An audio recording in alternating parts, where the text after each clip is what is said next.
Hello viewers, blogs by কাকন থেকে আমি কাকন চলে এসেছি ঝটপট পোলাও রান্নার একটা রেসিপি নিয়ে। প্যানে কিছুটা তেল আর 2 চামচ ঘি দিয়েছি। পেঁয়াজগুলো হালকা ভেজে নিয়ে তাতে 2-3টা তেজপাতা, দারুচিনি, সাদা এলাচ, কালো এলাচ এবং কয়েকটা লং দিয়েছি। তারপর 400 গ্রাম পোলাওয়ের চাল আধা ঘন্টা ভিজিয়ে রেখে ধুয়ে পানি ঝরিয়ে নিয়েছিলাম। চালগুলো দিয়ে 7-8 মিনিট ভেজে নেব।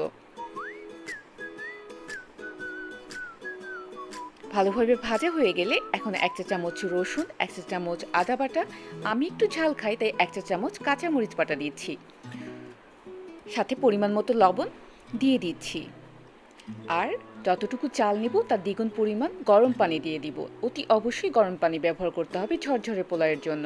এটার কালার একটু সবুজ হলুদ হয়েছে কারণ আমি এটাতে সরিষা তেল ব্যবহার করেছি, আপনারা চাইলে সাদা তেল ব্যবহার করতে পারেন।